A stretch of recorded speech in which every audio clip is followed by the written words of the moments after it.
Chapter 6. The 3rd Vermont broke camp that next morning, and we headed west again. "On to Richmond," we yelled, but it didn't seem as though we were getting very far along. Each march was worse than the one before, and I came close to cursing. Between the heat and the mud and the miserable rain, Virginia was taking on the look of a God-forsaken land. The narrow roads led some men to straggle. Regiments spread out over miles, and the trailing companies sometimes took hours to catch up.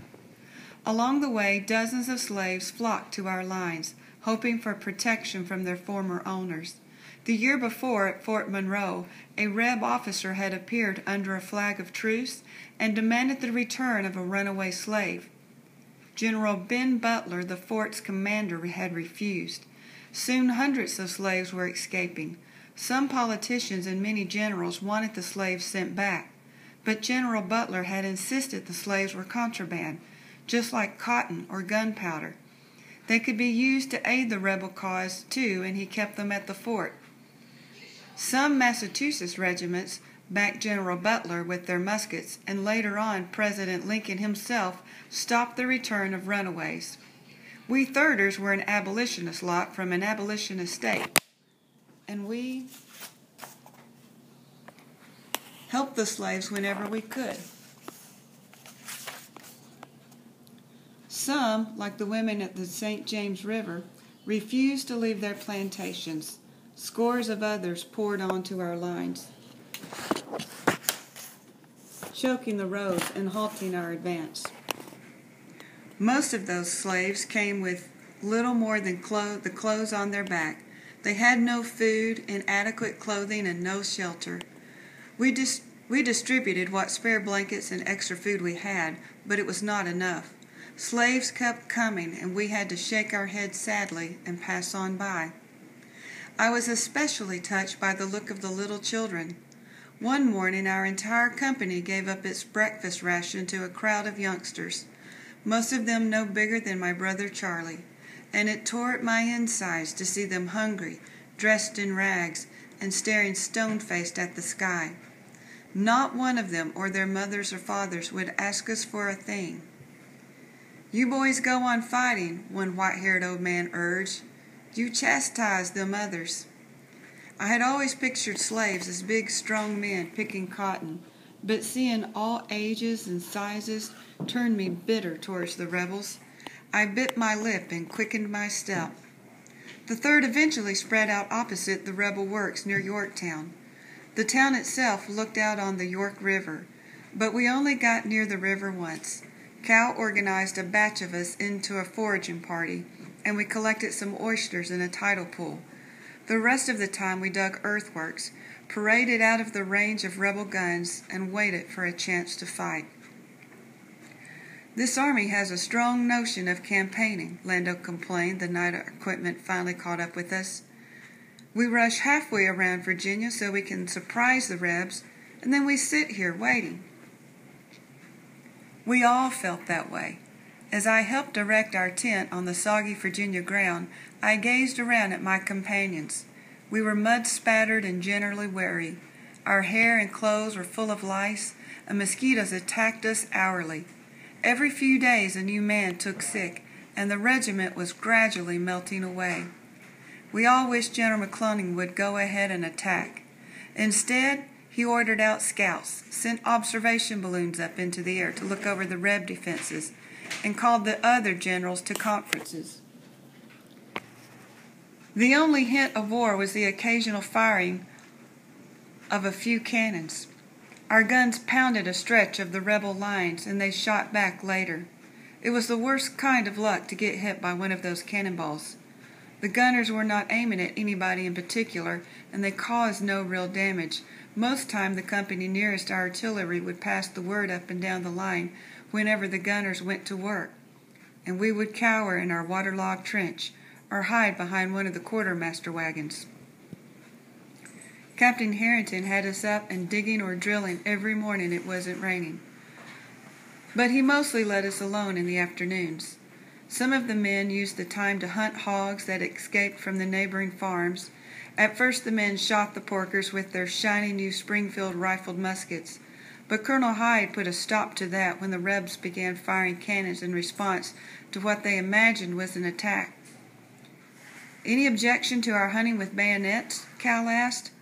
The colonel just smiled, and the hunting soon resumed.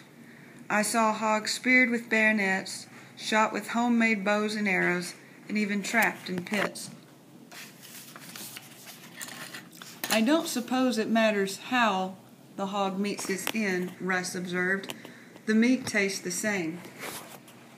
I had no rifle myself, nor even a bayonet, so I was little use as a hunter. I aided my companions in another way, though.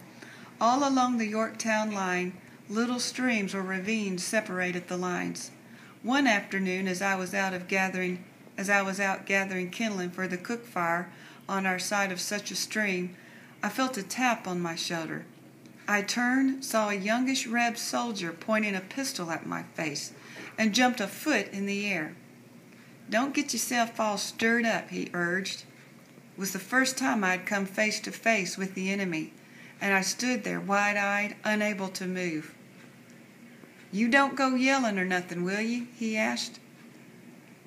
I struggled to shake my head, and he stuffed the pistol in his belt. "I come to trade," he added. "I got some good tobacco. Swap it for coffee." He shook his head at me and began laughing. "First time anybody ever took fright from seeing me," he confessed, taking off his cap. He had enormous ears that stood out to each side of his freckled face. "Name's Jeb, short for Jabez Davis. Now don't go mistaking me for our illustrious president, who's not even a close cousin." I wouldn't, I assured him. His smile and those immense ears simply overpowered my fear, and I managed to regain my senses. It was pretty hard to be afraid of Jeb. He looked a little older than me, but not much. He wasn't as tall. The tattered legs of his brown trousers stopped an inch shy of his bare feet, and what passed for a tunic had 6 or 7 patches on the right sleeve alone. "Ain't much to look at, am I?" he asked. "Not much," I agreed, "but then I'm not so much myself." "You'd be a drummer being small as you are," Jeb observed. "Yanks don't allow youngsters on the fighting line. I drum myself, but come Christmas, when I turn 14, the captain's promised me a musket." "Oh, I'm not 12 yet," I told him, "and I don't have much use for tobacco, but I'll pass on word of your offer. We could probably sacrifice some coffee." "You decide to swap and come back tomorrow morning," he suggested. "I'll be nearby. You won't go pointing that pistol at me next time, will you?" "Nah, I don't shoot at friends," he assured me. "What's your name, anyhow?" "Willie," I told him. "Willie Johnston from Vermont." "I'm a Georgian myself," Jeb explained.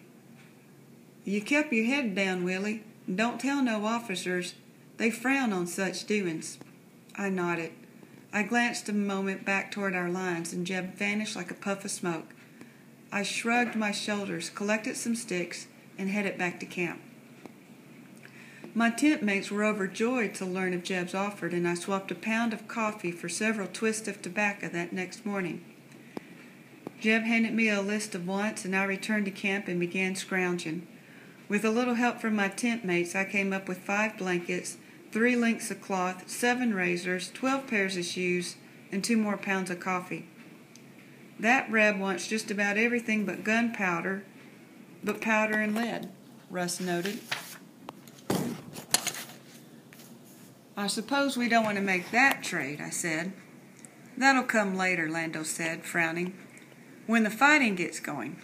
Meanwhile, I don't favor swapping a man the lead he can mold into a bullet that can kill me," we all agreed. In truth, Jeb and his company were far more interested in coffee, razors, shoes, and cloth. Already the South was running short. Virginia was full of tobacco, though, and cut off from markets.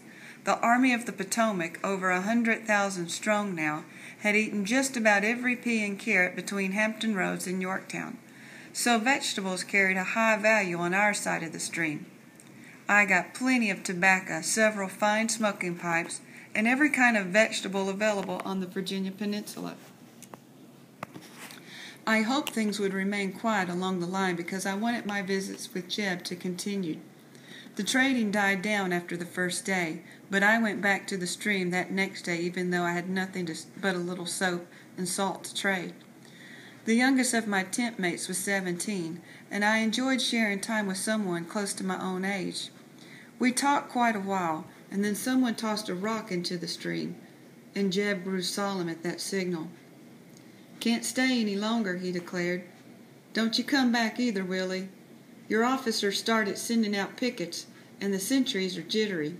Liable to shoot anybody. I guess a battle's coming." "Ain't had one in a while, Willie.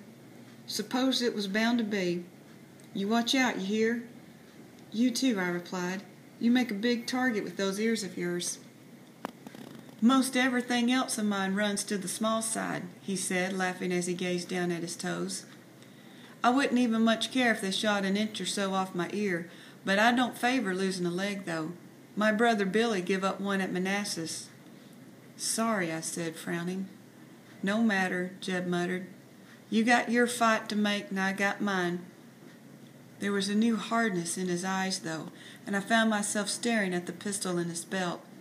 It didn't seem possible that somebody could be both a friend and an enemy at the same time.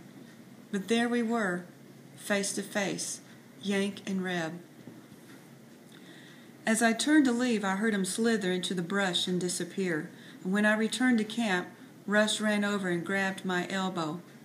"Willie, Lieutenant Buck's been asking for you," he whispered. "Get on up to the captain. Something's happening." I had sensed it was the moment I left Jeb. I located my drum, slipped the sash over my shoulder, and hurried to the captain's tent. Jace Wheeler, pale as death, was leaning on a stack of crates beside the flap. "Johnston, get inside," the little fifer urged. "You sick?" I asked. "Inside," he muttered, "before the captain starts yelling again." I stepped inside, met Captain Harrington's frowning eyes, and froze. "Willie, hurry up your firewood gathering hereafter," Lieutenant Buck said, fighting back a grin. "Doesn't do to have our drummer long absent from camp." "No, it doesn't," Captain Harrington declared. "I want you to be at assembly in 5 minutes, boy. Meanwhile, dress yourself properly. I won't have the company going into battle with a band of ragged rebels." "Battle?" I guessed. "Yes," he barked. "You've kept Wheeler waiting 10 minutes already. He almost had to call assembly with that fool fife of his. Children, I wish I had a few grown men in this command." I thought to point out that Wheeler was better than 20 years old, but it's not wise to pour oil on a smoldering fire. The captain had always been somewhat nervous, and now he was prancing around his tent like a man who sat down on a hornet's nest. I dashed outside, hurried to my tent, and began throwing on my uniform. "What is it, Willie?" Cal asked. "We going someplace?" Blackie cried. "Battle," I told him. "I'm beating assembly, and as soon as I can find my canteen." "Lord Almighty," Cal said, scrambling around in a frantic effort to load his cartridge box. "Lord Almighty. Johnston!" Sergeant Courier howled. "Johnston!" I slung my canteen over my shoulder, buttoned up my pants, and fastened my top tunic buttons. "I'm here, Will," I said as I dragged myself out of the tent. "Button yourself," he scolded, "and don't address me by my Christian name." "Sorry, Sergeant," I said, staring at my toes. "Well, don't stand there like a schoolboy caught with a frog in his pocket," the sergeant said, grinning slightly. "See if you can finish dressing and get up to the color line before the rest of us are old and gray. Call assembly."